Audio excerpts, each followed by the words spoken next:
जय श्री कृष्णा। राधे राधे सभी को। और कैसे हैं आप लोग? कृष्णा जी की कृपा आप सभी पे बनी रहे। ये मेरी तुलसी जी का पौधा है। जो पुरानी तुलसी थी वो मेरी सूख गई थी और ये मैं न्यू पौधा लगा रही हूँ, नए पौधा लगा रही हूँ तुलसी जी का।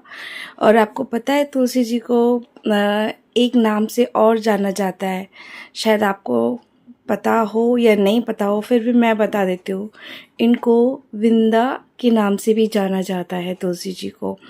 तो तुलसी जी मेरी सूख गई थी। कहते हैं कि तुलसी जी सूख जाती है तो आप घबराएं ना, क्योंकि ठाकुर जी चाहते हैं कि उस तुलसी से कुछ और सेवा लें। तो नेक्स्ट वीडियो में बताऊंगी कि आप सूखी तुलसी से क्या क्या कर सकते हैं। तो फ़िलहाल तो ये प्लांट ग्रोथ का ये स्टिक थी जो मैंने अमेज़ोन से मंगाई थी। और ये ना थोड़ा ठीक रहता है, प्लांट आपका ग्रो करने लग जाता है, जल्दी मुरझाता नहीं है। तो ये मैंने इसके अंदर गाड़ दिया था। और मेरी तुलसी, क्योंकि मेरी बालकनी में ना ज़्यादा धूप आती नहीं है, जिसकी वजह से ना ये सूख जाती है। तो मुझे बड़ा दुख होता है और बड़ा ऐसे लगता है कि क्यों तुलसी जी सूख गई। लेकिन मैं रीज़न जानती हूँ कि धूप नहीं मिलती प्रॉपर, जिसकी वजह से तुलसी जी मुरझा जाती हैं। बट कोई बात नहीं, ठाकुर जी कभी तो करेंगे जो जहाँ पे एक न्यू घर मिलेगा तो जिसमें हम अच्छे से तुलसी जी लगा पाएंगे, एक वृंदा बाग बना पाऊंगी मैं। और ये मैंने तुलसी जी का जो पौधा है वो प्लांट कर दिया है। और इसके अलावा मैंने 2 प्लांट और लिए थे। और फिलहाल तो मैं इसका जो मिट्टी था इसके अंदर डाल देती हूँ अच्छे से, ताकि ये अच्छे से दब जाए और सारी जो मैंने स्टिक लगाई है वो इसके अंदर ढक जाए। जब मैं पानी डालूँगी तो ये गल जाएंगी और अब मिट्टी के अंदर मेल्ट हो जाएंगी धीरे धीरे अपने आप। तो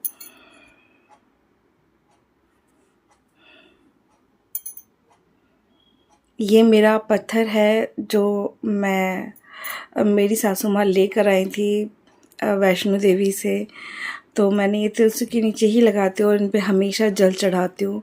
और ये हम ऐसी देवी की तरह से पूजते हैं। और ये मेरा दूसरा प्लांट है और इसे मैं भोले जी का जो शिवलिंग है मैं वहाँ पे गमले में लगाना चाहती हूँ, ताकि उनको भी थोड़ा सा हरा भरा फील हो भोले बाबा को।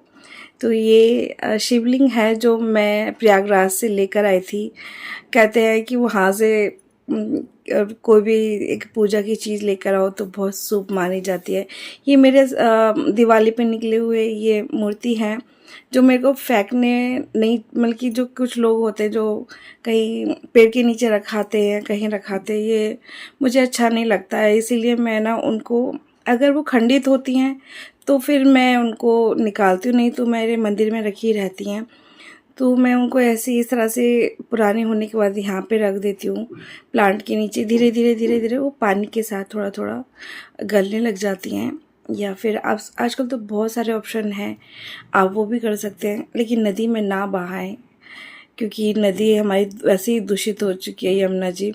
तो हो सके तो मिट्टी के अंदर गाड़ दें या कुछ भी ऐसा करें जो पैरों में ना आए। लेकिन नदी के अंदर तो बहाना मैं नहीं आपको बोलूँगी, क्योंकि ऑलरेडी गंगा यमुना जितने भी है बहुत ज़्यादा दूषित हो चुकी है। तो उसके अंदर तो पूजा पाठ का सामान बहाना सही नहीं लगता।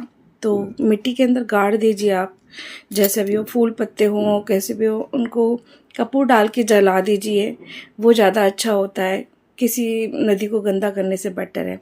तो इसके अंदर भी मैं ये प्लांट ग्रोथ वाली स्टिक डाल रही हूँ ताकि ये भी अच्छे से ग्रो कर पाए।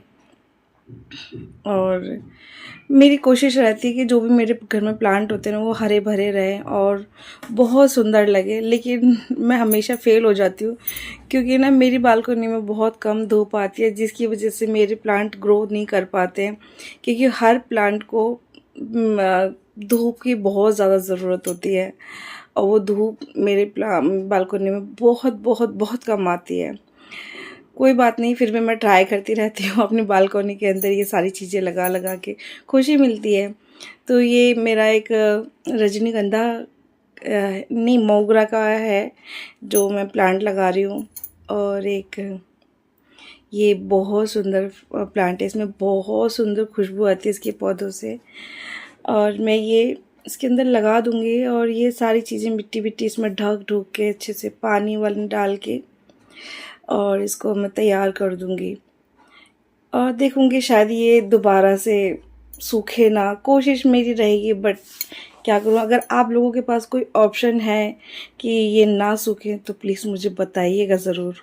ऐसे मैं अपने प्लांट को कैसे सेव कर पाऊँ। ये मैंने अपनी तुलसी जी प्लांट कर दी है और ये मेरी तुलसी जी और ये शिवलिंग लगा के ये मैंने पौधा भी इसके अंदर लगा दिया है। मुझे बड़ा अच्छा लगता है। जो शिवलिंग का पानी होगा इसके अंदर पौधे के अंदर जाएगा तो ये भी ग्रो करेगा। ये मेरे मनी प्लांट हैं और जहाँ पे मैंने ये स्टैचू लगाया हुआ है, तो जिससे मैं फेंकना पसंद नहीं करती। ये कुछ पौधे हैं जो मैं दिखा रही हूँ आपको। तो आते हैं ठाकुर जी की सेवा पे, क्योंकि सुबह हो गई गार्डनिंग, अब मेरे ठाकुर जी की सेवा की ज़रूर बारी है। तो ये मेरे क्यूट से प्यारे से ठाकुर जी हैं और मैं इनके देखे बगैर तो रह ही नहीं सकती। ये मैंने फ़ोटो मंगाई थी 7 हॉर्सेस की, एस्ट्रोलॉज की तरफ से, एस्ट्रोटॉक की तरफ से मंगाई थी। और ये पैरेट से, इसके अंदर पैरेट डस्ट लगी हुई है। तो इसके बारे में मैं आपसे बाद में बात करूँगी। अगर जानना चाहते तो आप मेरे को कमेंट में ज़रूर बताइए। तो आज ठाकुर जी की भोग में मैं कढ़ी बना रही थी, क्योंकि मेरे ठाकुर जी को कढ़ी बहुत पसंद है। तो ये कढ़ी बना रही थी और कढ़ी तो खैर हमारे घर में सभी खाते हैं।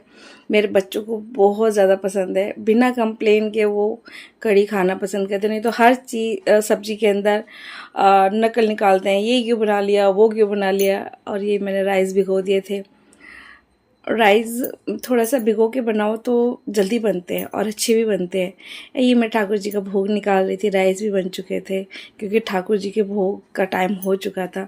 मैंने सोचा जल्दी से पहले ठाकुर जी को भोग लगाऊं, क्योंकि मुझे जब तक ठाकुर जी का भोग और उनकी सेवा ना हो जाए ना तो सुकून नहीं मिलता। तो एक टाइम है ठाकुर जी के भोग का, अगर उस टाइम पे खाना ना दे पाती हूँ मैं उनको तो मन बड़ा बेचैन हो जाता है। तो अभी पहले मैं ठाकुर जी को भोग लगाऊंगी, फिर उसके बाद ही तसल्ली से बैठूंगी, क्योंकि मुझे ये मेरे ठाकुर जी का भोग। और आप बताइए, आप अपने ठाकुर जी को क्या खिलाते हैं? आपके घर में ठाकुर जी है या नहीं है? ये मेरे ठाकुर जी हैं। ये प्यारे से खाने का इंतज़ार कर रहे थे कब खाना आए और कब भोग लगे।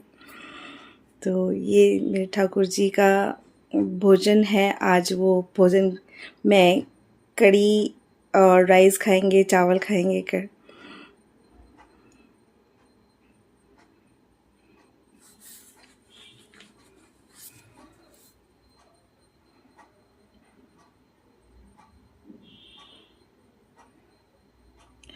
और ये देखिए आज बारिश, बहुत तेज़ बारिश हुई थी और ये ओले पड़े थे। ये पुरानी क्लिप मैं ऐड कर रही हूँ। तो अभी तो बहुत गर्मी है दिल्ली के अंदर। ये पुरानी क्लिप ऐड कर रही हूँ जब ये ओले पड़े थे दिल्ली के अंदर। बड़ा मज़ा आया था इन्हें देखकर सब लोग